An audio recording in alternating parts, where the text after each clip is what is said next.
পরে বলবেন যে আমি সতর্ক করিনি। আমি আপনাদের সতর্ক করে দিচ্ছি, আপনারা যদি নিজেদের মধ্যে ভেদাভেদ ভুলে একসাথে কাজ না করতে পারেন, নিজেরা যদি কাদা ছোড়াছুড়ি করেন, মারামারি কাটাকাটি করেন, এই দেশ এবং জাতির স্বাধীনতা সার্বভৌমত্ব বিপন্ন হবে। আমি আজকে বলে দিলাম, নাইলে আপনারা বলবেন যে আমি আপনাদের সতর্ক করিনি। আমি সতর্ক করে দিচ্ছি আপনাদের। আমার অন্য কোনো আকাঙ্ক্ষা নাই, আমার একটাই আকাঙ্ক্ষা, দেশ এবং জাতিটাকে একটা সুন্দর জায়গায় রেখে ছুটি করা। I had enough.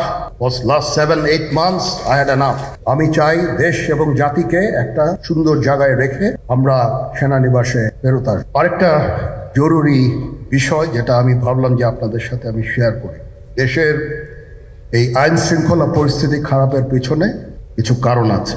প্রথম কারণটা হচ্ছে যে আমরা নিজেরা হানাহানির মধ্যে ব্যস্ত, একজন আরেকজনের বিরুদ্ধে বিষোদ্গারে ব্যস্ত। এটা একটা চমৎকার সুযোগ অপরাধীদের জন্য। যেহেতু আমরা একটা অরাজক পরিস্থিতির মধ্যে বিরাজ করছি, তারা খুব ভালোভাবেই জানে যে এই সময়ে যদি এই সমস্ত অপরাধ করা যায় তাহলে এখান থেকে পরিত্রাণ পাওয়া সম্ভব। সেই কারণে এই অপরাধগুলো হচ্ছে। আমরা যদি সংগঠিত থাকি, একত্রিত থাকি, তাহলে অবশ্যই এটা সম্মিলিতভাবে মোকাবেলা করা সম্ভব হবে। Police, RAB, BGB, TGFI, NSI এগুলো দেশের জন্য অত্যন্ত গুরুত্বপূর্ণ কাজ করেছে অতীতে। খারাপ কাজের সাথে অসংখ্য ভালো কাজ করেছে। আজকে যে দেশের স্থিতিশীলতা, দেশটাকে যে এত বছর স্থিতিশীল রাখা হয়েছে, এটার কারণ হচ্ছে এই সশস্ত্র বাহিনীর বহু সেনা সদস্য, সিভিলিয়ান সবাই মিলে এই অর্গানাইজেশনগুলোকে, অসামরিক সামরিক সবাই মিলে এই অর্গানাইজেশনগুলোকে এফেক্টিভ রেখেছে। সেই জন্য আজকে সুন্দর, এতদিন ধরে আমরা একটা সুন্দর পরিবেশ পেয়েছি।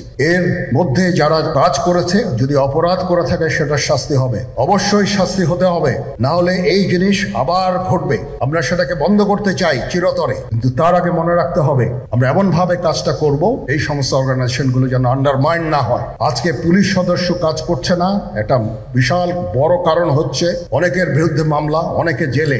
RAB, BGB, DGFI, NSI panic, বিভিন্ন দোষারোপ, গুম, খুন ইত্যাদি তদন্ত চলছে। অবশ্যই তদন্ত হবে, দোষীদের বিচারের আওতায় আনতে হবে। এমন ভাবে কাজটা করতে হবে যেন এই অর্গানাইজেশনগুলো আন্ডারমাইন না হয়। এই অর্গানাইজেশনগুলোকে যদি আন্ডারমাইন করে আপনারা মনে করেন যে দেশের শান্তি শৃঙ্খলা বিরাজ করবে, সবাই শান্তিতে থাকবেন, এটা হবে না, সেটা সম্ভব না। আমি আপনাদের পরিষ্কার করে বলে দিচ্ছি, এই দেশের শান্তি শৃঙ্খলা রক্ষার দায়িত্ব খালি সেনাবাহিনীর না। 2 লক্ষ পুলিশ আছে, বিজিবি আছে, র্যাব আছে, আনসার ভিডিপি আছে, আমার আছে হচ্ছে 30,000 সৈন্য।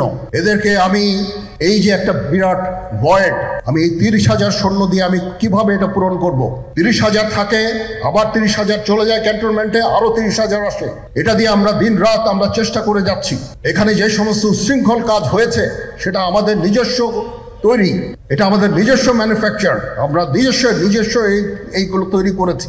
এই বিপরীতমুখী কাজ করলে কেসে কখনো শান্তি শৃঙ্খলা আসবে না, এই জিনিসটা আপনাদের মনে রাখতে হবে। তদন্ত কমিশন হচ্ছে আবার একটা, আমাদের সর্বদা আমরা চেষ্টা করব তদন্ত কমিশনকে সহায়তা করতে। যে ধরনের সাহায্য সহযোগিতার প্রয়োজন হয় আমরা করব।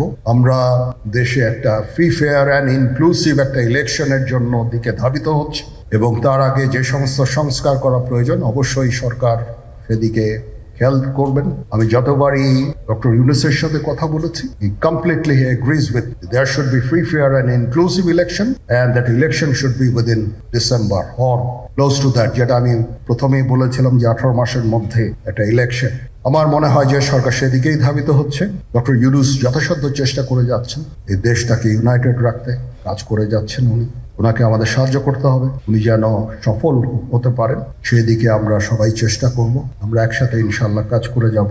আসেন আমরা নিজেদের মধ্যে মারামারি কাটাকাটি না করে আমরা ইউনাইট আওয়ারসেলস, দেশ জাতি যেন একসাথে থাকতে পারি সেদিকে আমাদের কাজ করতে হবে। আমাদের মধ্যে মতের বিরোধ থাকতে পারে, চিন্তা চেতনার বিরোধ থাকতে পারে, কিন্তু দিন শেষে যেন আমরা সবাই দেশ এবং জাতির দিকে খেয়াল করে আমরা যেন এক থাকতে পারি। তাহলে এই দেশটা উন্নত হবে, এই দেশটা সঠিক পথে পরিচালিত হবে। না হলে আমরা আরো সমস্যার মধ্যে পড়তে যাব। বিশ্বাস করেন, we don't want to head, ওইদিকে আমরা যেতে চাই না। আমি আপনাদের সতর্ক করে দিচ্ছি। পরে বলবেন যে আমি সতর্ক করিনি, আমি আপনাদের সতর্ক করে দিচ্ছি। আপনারা যদি নিজেদের মধ্যে ভেদাভেদ ভুলে একসাথে কাজ না করতে পারেন, নিজেরা যদি কাদা ছোড়াছুড়ি করেন, মারামারি কাটাকাটি করেন, এই দেশ এবং জাতির স্বাধীনতা সার্বভৌমত্ব বিপন্ন হবে। আমি আজকে বলে দিলাম, নাইলে আপনারা বলবেন যে আমি আপনাদের সতর্ক করিনি। আমি সতর্ক করে দিচ্ছি আপনাদের। এই দেশ সুখে শান্তিতে থাকতে চাই, আমরা চাই না হানাহানি, কাটাকাটি, মারামারি। সেই উদ্দেশ্যে আমি কাজ করে যাচ্ছি, আমরা কাজ করে যাচ্ছি। আমাদের সেনাবাহিনীর প্রতি আক্রমণ করেন না। একটা কমন জিনিস আমি দেখতে পাচ্ছি, সেনাবাহিনী এবং সেনা প্রধানের প্রতি বিদ্বেষ কারো কারো। কি কারণে আজ পর্যন্ত আমি এটা খুঁজে পাইনি। আমরা হচ্ছে একমাত্র ফোর্স যেটা আপনাদের জন্য কাজ করে যাচ্ছি, দাঁড়িয়ে আছি প্ল্যাটফর্মে। Of course navy and air force, navy chief আবার মন খারাপ করে করছে, navy air force all, we all আমাদেরকে সাহায্য করেন, আমাদেরকে আক্রমণ করেন না, আমাদেরকে অনুপ্রাণিত করেন, আমাদেরকে উপদেশ দেন। কোনো একটা সমস্যা হয়ে গেলে আমি জেনারেল নুরুদ্দিন স্যারের স্বর্ণপন্ন হই এবং উনি আমাকে উপদেশ দেন, সিনিয়র জেনারেলরা আমাকে উপদেশ দেন, আমি সবার কাছে স্বর্ণপন্ন হই। আমাদের প্রতি আক্রমণ করেন না, উপদেশ দেন। আমরা অবশ্যই ভালো উপদেশ গ্রহণ করব। আমরা একসাথে থাকতে চাই এবং দেশ এবং জাতিকে